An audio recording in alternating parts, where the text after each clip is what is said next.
Good evening, everyone. Welcome to Inside Israel. I'm Joel Chasnoff. Today is April 10th, 2024.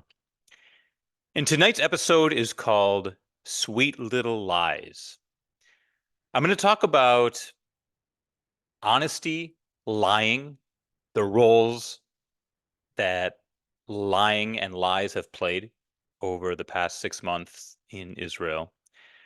Specifically, I'll talk about the lies told about Israel, the lies told to us within Israel, but perhaps most importantly, the lies that we Israelis tell ourselves simply as a way of surviving and making it through the day, day after day, during this challenging time. So again, sweet little lies. And here are the three narratives I'll share with you tonight. The first narrative comes from a trip that I was on this past week. I had a show on the East Coast in the US. And prior to the show, I was able to meet with a man who turned out is the father of a lone soldier in the Israeli army. The family lives here in the US, but the son went over to Israel to serve in the IDF.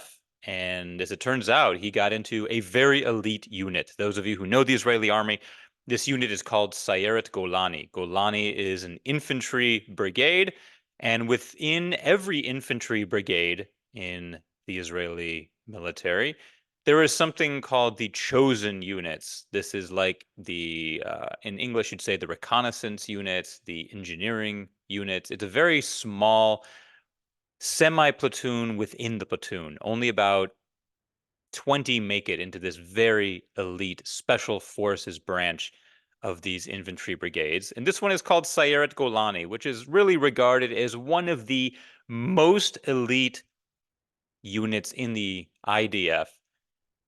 And by virtue of being elite, that means they also see a tremendous amount of combat.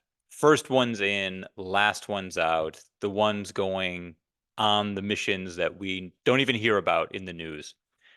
So this man's son is serving in Sayeret Golani, and he told me that he had just got out of Gaza, his son. His son had been serving in, as we say in Hebrew, Gaza, in English, Gaza. His son had been serving in Gaza for literally 3 months without even coming out for a break. That's how intense his mission was for this elite unit. And I asked the father, did you sleep at night? I mean, having a son in Gaza for 3 months straight, how are you able to cope? And Israel is filled with stories of specifically mothers, but all parents who have children serving in Gaza, literally not being able to sleep at night, fearing any sound they hear, fearing the dreaded knock on the door. And so I asked this father, are you able to sleep? And he said, "Yes, I'm sleeping fine." And I was stunned. I was really astounded to hear him say that he was able to sleep through the night with his son serving not only in Gaza, but in this very elite combat-heavy unit that's in Gaza. And I didn't want to push too much, but I was very curious. So I said, "How is it that you're able to sleep through the night?" And he said, "Because my son is a good soldier. He listens, he follows directions, he knows how to operate all of the weapons they have in the unit. It's a very tightly disciplined unit, so I know that their commanders are strong and that all the soldiers are of a very high quality and they follow orders well and work together as a team. So that reassures me that he's safe, and I knew nothing would happen to him." And as his father was telling me this, all I could think to myself is, man, that is such absolute BS. I mean, there is no way that that is actually true in reality. And I know this for a fact because I know of other very elite units who've been in Gaza where soldiers were killed because of the most random things that happen in any war zone, but specifically in a war zone like Gaza. There are the stories of the truck of the engineering corps, Handasa, that was driving through Gaza, and a tank fired a missile nearby, and a piece of shrapnel from that missile ricocheted off a building and struck the truck. And the truck was full of explosives. And I think 14 or 16 soldiers were killed instantly, and their bodies literally blown to pieces. The special units that have to go around and collecting the bodies for burial had to go around finding body parts after this huge explosion in Gaza just a few months ago. And this was a very highly trained unit. It had nothing to do with their discipline. It had nothing to do with following orders or how well they knew how to operate their weapons. It was a completely random act of war. Their training had nothing to do with it, but it is what happens in a combat zone. There are other stories about very early on in the war about a Givati infantry unit that was hit by an RPG, a rocket-propelled grenade, in their Humvee, in their protected vehicle. But it turned out they had opened the door to the Humvee at the exact moment that the RPG was fired, and it went through the door and killed a number of soldiers who were inside this armored personnel carrier. Completely random, and I would say unavoidable. So when I was hearing this father describe to me how well disciplined his son was and such a good listener and how this is a good unit and they are very skilled, what I was thinking is this is a lie that this father has knowingly or perhaps unknowingly constructed for himself in order to simply cope, in order to sleep through the night. And there was no way that I was going to tell this father that he was delusional and that this was all made up, and that on the ground, reality did not support at all the story that he was telling himself, because I knew he needed this lie in order to go forward in his life day after day.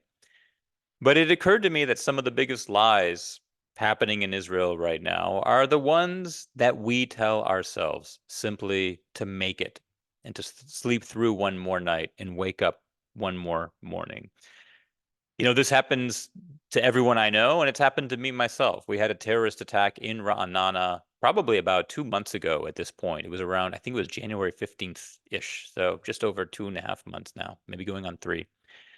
And I remember after that terrorist attack in Ra'anana, we went back to normal life. Everyone was back in school the next day and back at work. And everyone was saying, yeah, this was a one-off. This is not a common thing. This was two brothers who were hired illegally to work at a gas station. They weren't supposed to be there. It was an outlier. This type of thing could not happen again. Total lie that we were telling ourselves. And yet the only way we could send our kids back to school, the only way we could allow ourselves to get back on buses, go to our offices once again, take walks with our dog, was to lie to ourselves and tell us that this was a one-off and wasn't going to happen again. Another lie that we tell ourselves in Israel is that world leaders are saying one thing to their publics, but they actually believe something else in their heart. Now, I don't know that maybe this is actually true, and I actually happen to believe that a lot of the world leaders are saying one thing out loud, but feel something different inside. But we don't know for sure. And we say it to ourselves as a way to reassure ourselves that the entire world maybe isn't actually against us. Maybe it's just a facade. Maybe it's just an illusion that can be explained by this duplicity that world leaders feel they need to have. The, we've been warned in Israel that an attack from Iran is imminent. I think the headline today out of the US was that it's not a matter of if, it's not a matter of if, it's a matter of when, that this attack from Iran is coming. This is in retaliation for Israel taking out 7 members of the Islamic Revolutionary Guard, including the highest ranking general outside of Iran. And we're telling ourselves lies about how and when this attack will come. Right now, a lot of people are saying it's actually not going to happen in Israel. It's going to happen at an embassy somewhere overseas, because Iran knows that if they attack us from Iran on our soil, that we will attack them and retaliate even harder. This may very well be true, but we don't know it for certain. And it's therefore something that we need to say to ourselves just to be able to get up in the morning and go on with our day. One of the biggest lies we've told since October 7th is that we are going to both defeat Hamas and get all of the hostages back. And I think we really believed that for the first week. But by mid-October, I think it became clear to a lot of us that this dual objective is going to be a lot harder to achieve than we thought. And I think in recent weeks, it's become even more clear that it's going to be virtually impossible to achieve both. And we don't even know what that kind of victory would actually look like. We're hearing that there actually aren't many hostages who are still alive, and we'll talk about that in a little bit, the most recent numbers that we are hearing about living hostages who could actually come out. And the war has completely changed direction since the last time I spoke with you 8 days ago.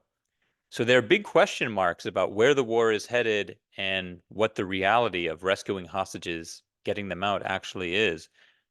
But one of the lies we've had to tell ourselves for the past half year, and let's acknowledge that we are over half a year now out from October 7th, is that is that we could achieve both goals.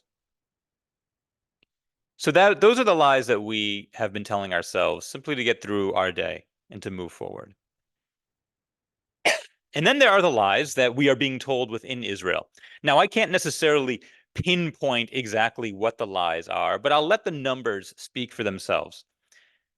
And really, all these numbers boil down to the degree of trust which people have in the government in general and in Netanyahu specifically. And the most recent poll shows that 71%, 71% of Israelis want Netanyahu to resign.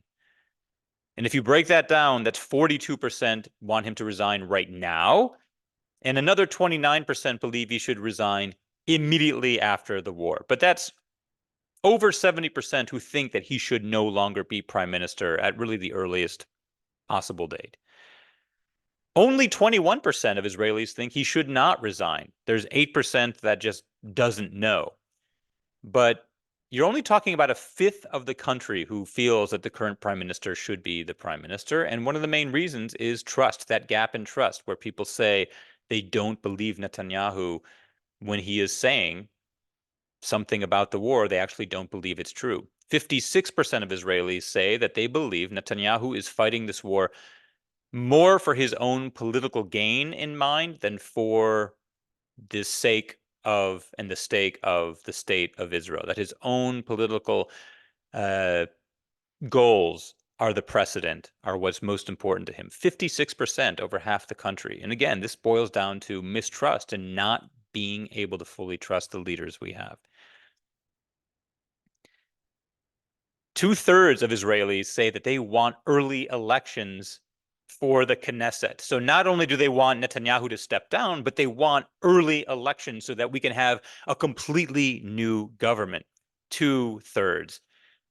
And this might be the most startling stat of all, that 56% of Israelis believe that the government is not doing enough to bring the hostages home.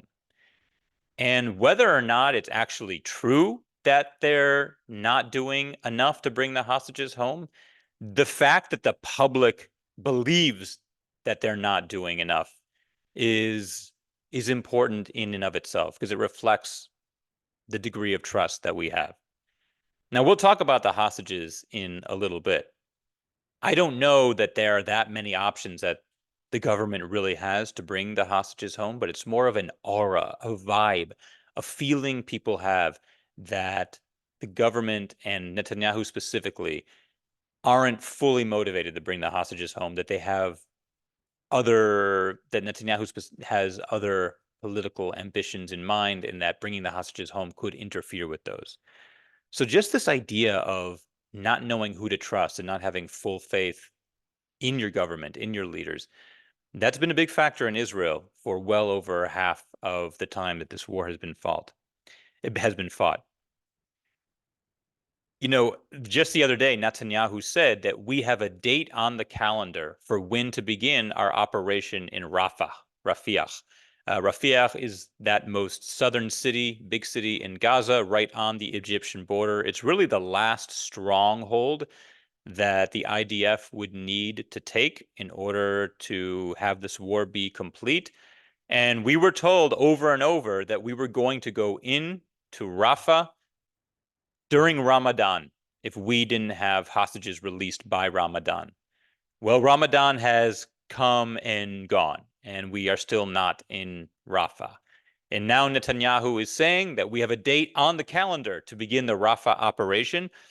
But within 24 hours of him saying that, our Minister of Defense, Yoav Gallant, told the United States that he knows of no such date.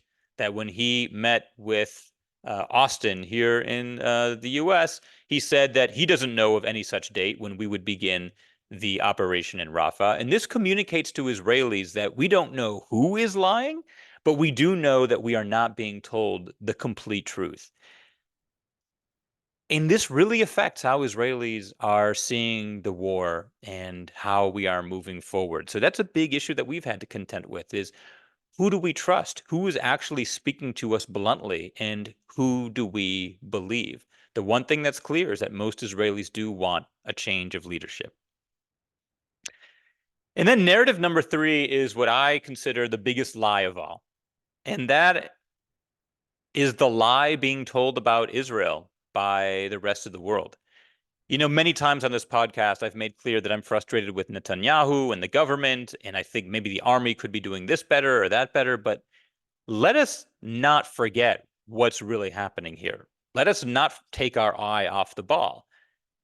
There was a ceasefire between Israel and Hamas that Hamas broke on October 7th. They kidnapped well over 200 hostages, including the elderly, the sick, the handicapped, mentally ill, children. They raped, they slaughtered. This was all started by Hamas. And the biggest lie of all is that Israel is somehow to blame. I'm not a huge fan of the current government. I've made that clear. But let's make even more clear that we wouldn't be here were it not for Hamas doing what they did on October 7th. Some of the lie, you know, I'm in the United States right now, and it's astounding to me the lies I hear in mainstream media that I used to respect. You know, one of the biggest ones from this week is that Biden is today pledging his unwavering commitment to Israel. But at the same time, he said in this Spanish language interview, I think just about a week ago, that Israel should just go ahead and implement a 6 to 8 week ceasefire in order to get aid into Gaza, solve this humanitarian crisis, with no mention of the hostages, with no conditions that hostages would need to come out first. To me, this is disingenuous. This is a lie. You cannot say that you support Israel unequivocally, while at the same time you're saying that Israel needs to implement a ceasefire when our hostages, including children, are still there and there's no condition put on their release. That's a lie. A lie that I heard from a pretty respected media source this week said that the tunnel network underneath Gaza, this tunnel network that is longer than the entire tube underground train system in London, that the tunnel network under Gaza, the primary purpose is to serve as a way to get food to Gazans and help Gazans survive because of the Israeli siege, the blockade on Gaza since 2005. That was the purpose of the tunnel network, as a way to get groceries and food and water and fuel to ordinary Gazans who just want to live peaceful lives. I mean, not a shred of truth in that. And yet these are mainstream media outlets that are reporting it. The lie that you have heard that Israel is starving the population in Gaza as a military tactic. It is so clear to Israelis, to those of us who live there, that all of the aid that has been sent into Gaza until now has been looted, has been stolen, has been pilfered off by Hamas and sold at high prices. Usually they just take it for themselves. usually with arms in a violent way, that this lie is still being told over and over, that Israel is using starvation and withholding aid as a tactic, is simply appalling. And yet the world is falling for it. The separation between Hamas and civilians is another lie that is being told.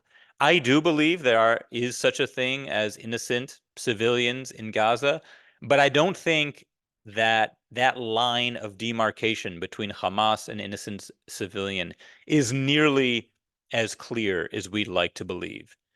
We heard stories this week from a hostage who had been released in the earlier deal from now months ago. And she described how she was kidnapped on October 7th by ordinary Gazan civilians. These were not members of Hamas. These were not militants. These were ordinary Gazan civilians who'd rode in on motorcycles once the border was open. They kidnapped her and they brought her to Khan Yunis in the center of Gaza and then sold her to the highest bidder, which in her case was Hamas, but there were others bidding as well, Islamic Jihad and God knows who else. But she was sold as a slave to the highest bidder by an ordinary civilian. And we've heard the testimony of children who were hostages who have since been released, who said that when they were brought into Gaza, they were kicked and beaten by ordinary Gazan civilians. So if you're wondering why Israelis are not wringing their hands over the humanitarian crisis in Gaza and why we are not appalled at the ethical, moral questions unfolding in Gaza the way the rest of the world seems to be, it's because we know what ordinary civilians have done to us. Again, not all, but that line between ordinary and Hamas, it's pretty fungible. It's pretty blurry. We know that the children in Gaza go to summer camps that are run by Hamas. We have found suicide belts made to fit children. We know that children dress up as suicide bombers and parade through town. They grow up wanting to be, their heroes are militant Hamas members. That is who they want to grow up to be. So what we see as this huge lie, the rest of the world is seeing as truth. And we cannot forget that. We cannot forget that as much as we're wringing our hands over the day after and what we need to do next, that none of this would have happened and we would not be here were it not for the lies that are still being propagated and spread around the world, all of which have Israel as the aggressor, as the cause of the problem. So those are my three narratives in the category of sweet little lies, the ones we tell ourselves, the ones being told to us from within, and the ones told about us in the rest of the world. We did have quite a big news week. There have certainly been weeks when I've come to you and said, not a big news week, a few small stories. To this week, a very big news week. You know, the big news in Israel, what are Israelis talking about? I always want to bring that to you. One big thing Israelis are talking about is this attack coming from Iran. As I've said before, Israelis talk about war the way the rest of us talk about weather. It's heating up does not mean that the temperature is rising or that the sun is hotter on us than usual. Heating up means the borders are heating up, our enemies are simmering. We're expecting an attack. And Iran over and over has said that they are going to take revenge upon us. And the big talk in Israel is, what will this attack be? As I said before, we want to believe that it will not happen on Israeli soil, that it'll happen. Well, look, what we'd like to believe is that it will not happen at all. But I think I think it would be another lie. It would be delusional to say that absolutely nothing would happen. So much about the Middle East is posturing, and Iran would look bad if they did not do something. They would look bad to their own civilians. So I do expect that they will do something. However, it could be much smaller than we're all expecting. And then they could brand this as something huge and cataclysmic, but at the same time, it could be small, just as a way to demonstrate that they're in the game. But I do believe that Iran is also afraid of what would be enacted upon them if they were to carry out an attack on Israeli soil, which is why it's taking so long, because I think they need to think very carefully amongst themselves about just what they want to do, how much they want to get the U.S. involved. So on the one hand, they're talking about revenge, but at the same time, they are trying to calculate for their own survival. But that is what Israelis are talking about right now. That is the big news. What will happen? Israelis have been buying generators, stocking up on water and corn and tuna and other canned goods. And we're going about our daily lives, but it's also an element of wait and see and making sure everyone's phones are charged so we can stay in touch, and making sure that our cars are filled with gas so if we need to go somewhere we can. But that is one very big piece of news, is this attack supposedly coming from Iran. Today, a big piece of news is that Israel killed the three of the sons of the chief of Hamas, Hania. And in many ways, a lot of Israelis are feeling victorious about this. We're not wringing our hands at all about taking out these three sons of the chief of Hamas. Not least of the reason because they were terrorists. This was not like a revenge killing or a sign where we took out three small children. These were all grown men who were members of Hamas on their way, according to Israeli media, to carry out a terrorist attack.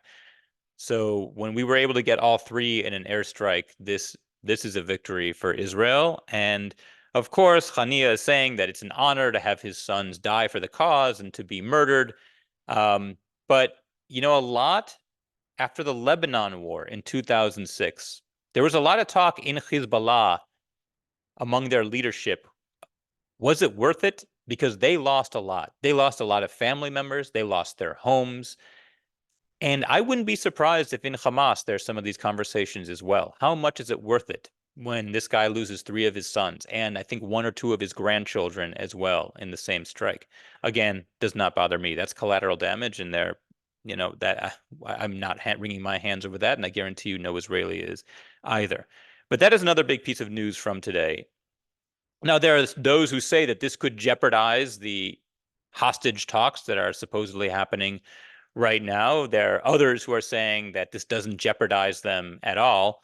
My personal belief is that it doesn't jeopardize them, because I don't believe, and I never have, that there are any hostage talks that are actually viable at this point and moving forward. For every deal that Israel has offered, it's been rejected by Hamas. I mentioned before the 56% of Israelis who believe that the government isn't doing enough. I think that's more a reflection on the government and what they feel about the government than what the government actually realistically can and can't do. I think if Benny Gantz were the prime minister right now, but doing the exact same thing that Netanyahu is doing with regard to the hostages, that people would feel that he is doing enough. I think it's just sort of misplaced anger and frustration at Netanyahu. But when it comes to the hostages, let's be clear. Israel has made some very significant offers. 400 prisoners for 40 hostages. And then it was doubled to 800 prisoners, terrorists in Israeli jails, for just 40 hostages. And among those 800 would be 100 with blood on their hands. 100 who'd participated in not suicide bombing attacks, but terrorist attacks where Israelis were killed. And then that number was increased in the most recent offer. 900 prisoners released, 100 of them with blood on their hands for just 40 hostages.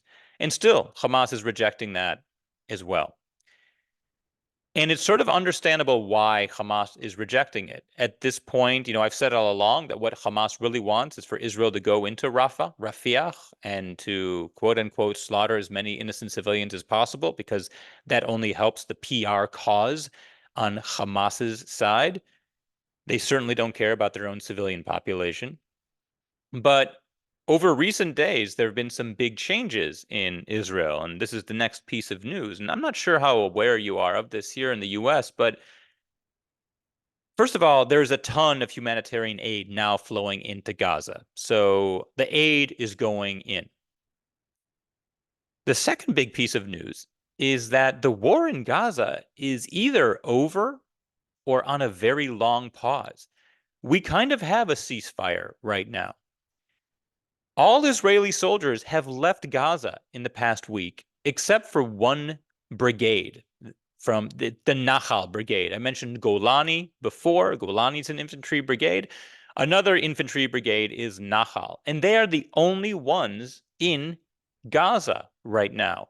And they're mostly there as sort of patrol. They're not really aggressively fighting. They are engaging in firefights, but it is not heavy fighting taking place right now in Gaza. Now, I suspect this is Biden putting very strong conditions on aid to Israel, weapons to Israel, saying to Netanyahu, the aid needs to go in, the humanitarian aid needs to go in, and there needs to be a pause in fighting, or else I'm putting conditions on, and I'm cutting off weapons to Israel. That's what I think happened.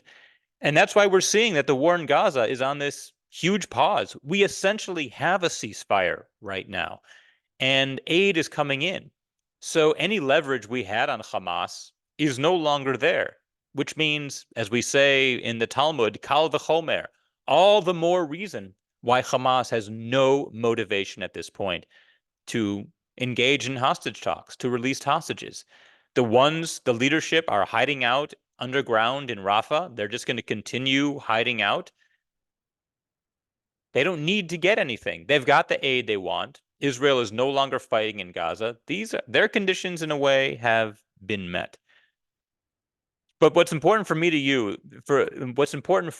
me that you know is that the war in Gaza is pretty much at this point not happening. And the statistic I heard is that we have 10 times as many soldiers in or near the West Bank than we do in Gaza at the moment, which shows you where our priorities are. We've also, another big piece of news this week is just how much weaponry has been smuggled into the West Bank, often through Bedouin, I guess you could call them couriers or traders, mercenaries for hire, who are able to smuggle these weapons from the border with Syria, with Jordan, through Israel, smuggling routes, and then into the West Bank. But Israel really does see the West Bank as a big threat as well, not just Hezbollah in the north.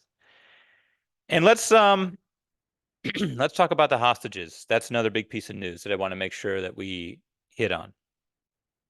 The number that I have heard most recently is that of the 130 or so hostages in Israel, fewer than 70 are alive. So we'd heard that probably more than 30 were not alive, meaning only 100 or less were alive.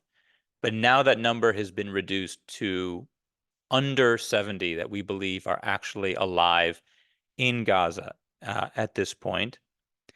One reason that Hamas has said that it can't even accept our latest proposal of 900 prisoners from terrorists released for 40 Israeli hostages is that they can't get their hands on 40 hostages who would qualify. They only want to release at this point what's called humanitarian cases, which are the elderly, the sick, women, and children. And what they're saying is that they can't even locate 40 living elderly, sick women and children.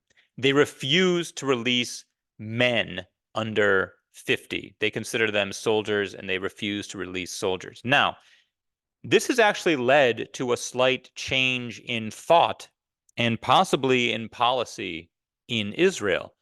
You know, our MO, our modus operandi up until now has always been to negotiate for hostage releases in stages.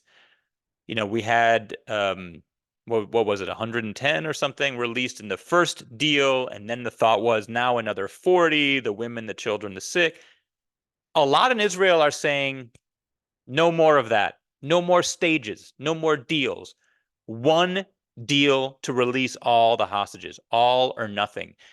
Because I think it's dawning on Israelis and a number of our leaders as well, members of Knesset, it's dawning on them that we don't have time to negotiate more and more deals to get hostages out in stages. This is really our last shot. That if we're going to get them out, it has to be now. We're already talking about getting only 70 or less out alive at this point. The longer we wait, the more that number goes down. So one of the big things Israelis are talking about right now is no longer hostages coming out in stages, but one deal or one method to get all of the hostages out. Now, that said, I still believe, as I said before, that I don't think there will be one. I just don't see any motive on the part of Hamas for having hostages released. What benefit, right?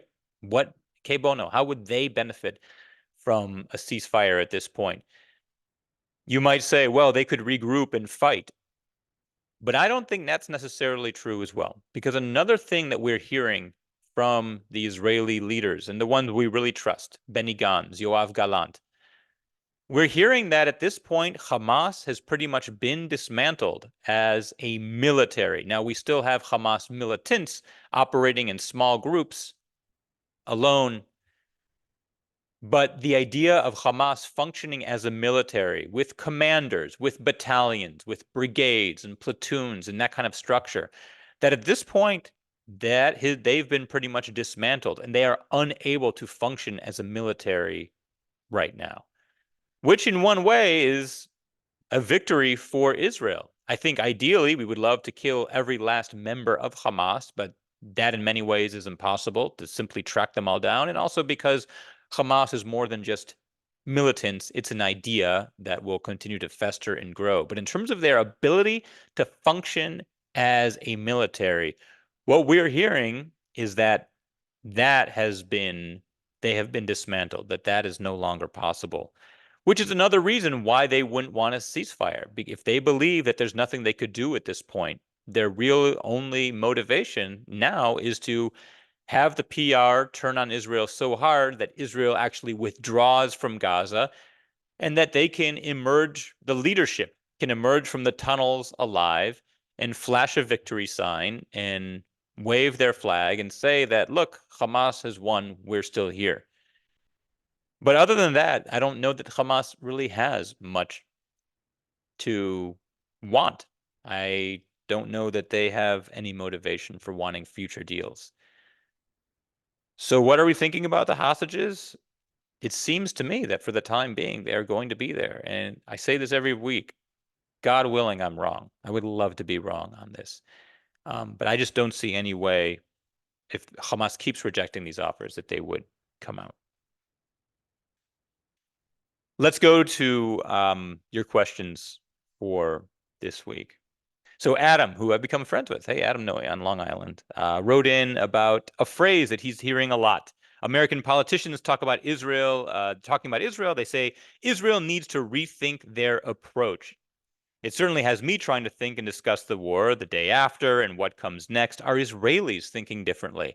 And you know, Adam, I really do think that Israelis are thinking differently right now. Something has changed in the past week, 10 days, where the weight of the hostages is really becoming heavy on Israelis. I think in the very beginning of all of this, we thought that it was so much more important in general amongst the Israeli population, more important to dismantle Hamas than it was to get the hostages out, that we didn't want to stop fighting if it meant, getting the hostages out. We had to push pedal to the metal and defeat Hamas. But right now, and it could be with Passover coming upon us, the holiday of freedom, and passing the 6-month mark of this war, I don't think any Israeli believed that after 6 months, we would still have more than half the hostages in Gaza. I've often said before that when hostages did come out, they thought they would be there for a matter of days, not weeks or months. And the fact that we're at the half-year mark, I think is really impacting Israelis as they really believe that, wow, there are still half a year later hostages in Gaza, which is unfathomable. And I think it is changing our approach. I think a lot of us are putting more emphasis now on getting them out, especially as we're hearing that Hamas has stopped being able to function as a military operation. So that is one big change that I think Israelis have. One that have sort of adopted mentally. And the other one is the numbers I shared with you before. How many Israelis want some sort of change in government and want the prime minister to step down? Over 70%. Myron, I don't know where Myron is from, but Myron wrote in, Joel, You said social media is a big problem, and I agree. My suggestion is that Israel embark on its own social media project on every app, Facebook post, Instagram, X, etc. We need to generate text saying if Hamas releases the hostages and lays down their arms, the war will stop. And then he concludes by saying, please pass this on to the IDF. Well, I'm honored, Myron, that you think I have that much of a connection with the IDF that I can tell them what their campaign should be. But you know what? I really agree with you, not only in the content of what you're saying, but I agree with you on a larger level. I was having a conversation with someone this week about the state of Jews on college campuses and how unified the message is from the Palestinian side. There's no rupture in the Gaza, pro-Palestinian message. It's river to the sea. It's Israel is an occupier, a colonialist empire. They're so unified in their message. And I think we need to learn something from them. Because if there's one thing that you can say about us Jews is that we are the people of the book, and we are a people who argues, and we suss things out, and we grapple. And on the one hand, that is our biggest strength because we take nothing for granted, and we always try to get to the tachlis point, the bottom line, through argument and debate. But it's also a big weakness. And Myron, when you wrote in your point, it made me think of how ununified the Jewish voice has been throughout this war. We have never had a cohesive narrative. And one cohesive narrative would have been if over and over we said, release the hostages, put down your arms, the war will be over. Imagine if we had hammered that point home over and over again since the beginning. Thomas Friedman, the New York Times columnist, at the very beginning of the war, said that this war, Israel should call this war Operation Bring Home Our Grandmothers. By calling the war that, it would have sent the signal to the world that that is why we are going to war. It is not to commit genocide or get rid of the Palestinian people living in Gaza. It's not to crumble Gazan infrastructure. It is to bring home our children, our grandmothers, our family members. And we did not call it Operation Bring Home Our Grandmothers. Instead, we called it Swords of Iron, which is such a typical Israeli move. The Israeli mentality, and it's because in the Middle East, it's all about signaling and posturing and strength. But the gut instinct of Israel is always to go for the most vicious, sharp, violent imagery when naming our wars, whether it's cast lead or pillar of smoke or swords of iron or guardian of the walls. There's this idea of strength. And, in the Middle East, God forbid you would ever want to look vulnerable. But what it's also done is it's hurt us from being unified. And Myron, you are right. We need to get our act together and become unified in our message. And we can argue amongst ourselves over about whether Netanyahu should stay or go, or whether hostages first or Rafah first. But the message to put out to the world, I mean, for God's sakes, we have rabbis protesting Israel, not in my name, right? Rabbis unified for peace or whatever it's called. You don't see groups of Muslim leaders, imams, going out there and calling out Palestinians, Gaza, and Hamas. You just don't see it. They're so damn unified. We need to learn from them, and it's a shame we haven't. So Jane asked, can you talk about Hamas and how they can't locate all the hostages? Yes, I alluded to this before. And just to go a little bit deeper, the reason is that not all the hostages are with Hamas. First of all, the ones who are with Hamas, they've been taken all over Gaza. Whenever there are airstrikes and bombings, the hostages are taken to a new location. The leadership of Hamas, we know, is using hostages as a guardian around them, as a barrier to make sure they're protecting themselves, as human shields. And a lot of these hostages are being held by Islamic Jihad, and a lot are being held by civilians, by civilian families, as booty, as loot. And so Hamas does not know where all these hostages are. They can't even come up with the hostages for a deal. Another reason why I can pretty much guarantee you there won't be one. And again, God willing, I'm wrong. Tara asked, are Israelis aware of how bad the PR war is? In the United States, every day I see a new headline or social media post blaming Israel, calling Israel the aggressor. Are Israelis aware of this? I would say that yes, Israelis are aware of it. Aware of it. You know, in the past, Israelis didn't think so much about PR, but now we really are. We're aware of it. Netanyahu himself said that something like, we can't find any PR people who can speak a damn lick worth of English. I mean, he's very upset about the messaging that's coming out of Israel. He's also mad at Israel's own PR experts for turning he feels against them or putting the wrong message out.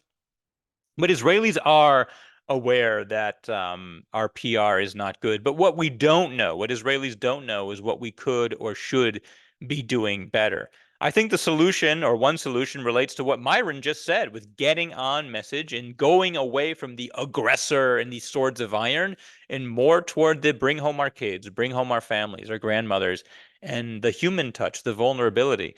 I also think that our spokespeople have been the wrong ones. I don't think that military spokesmen in uniform and men in suits and supermodels and the like are really going to do it for us.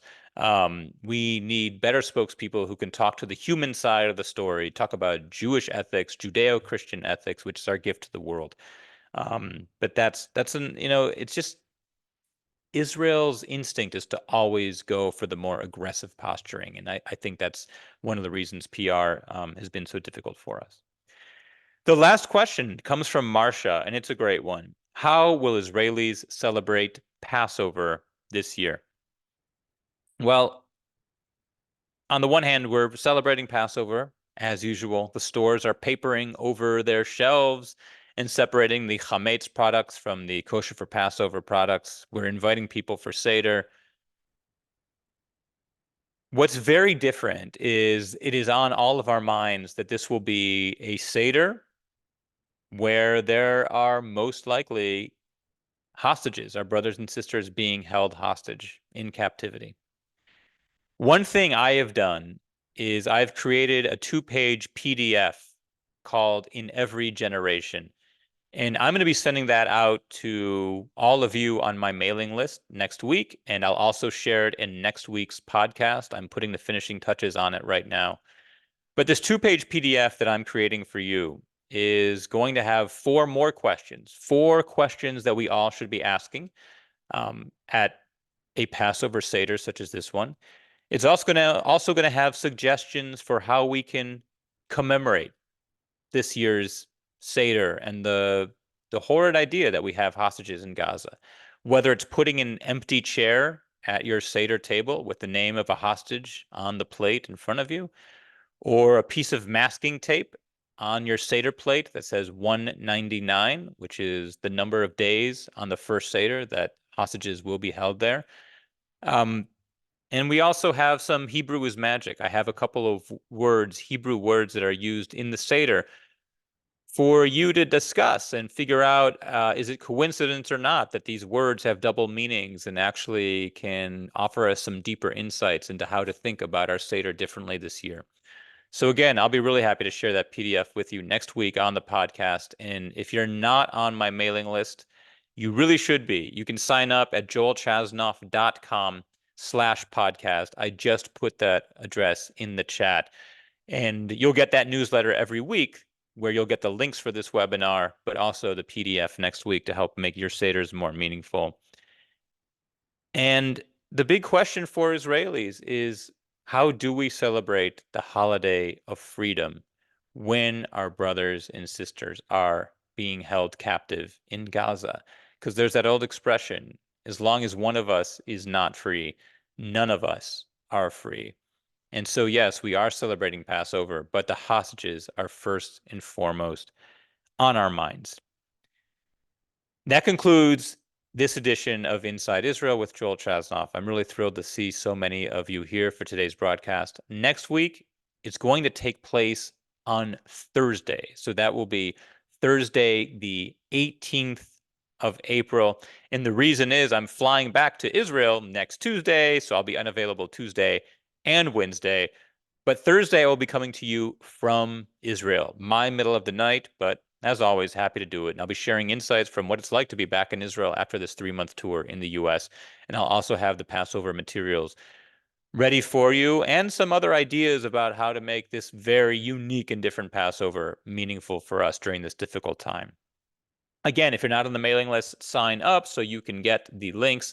I look forward to seeing all of you. Keep your questions coming. And a lot of you really enjoyed that question from last week about whether we have delis in Israel. So feel free to ask me questions just about general Israeli life as well, whether it's food, culture, the arts, sports, family life, kids. It doesn't all have to be about war and Gaza and these dark things. Because if there's one point to the book I just wrote, Israel 201, it's just that there are so much more to Israel and Israeli life and Israeliness than what we see on the news. And I'm happy to answer those questions as well. I look forward to seeing all of you next week, in my case, from Israel. Until then, Rak Shalom. Please share this podcast with those who you think would be interested. I'll leave the chat open for a couple more minutes. Laila Tov.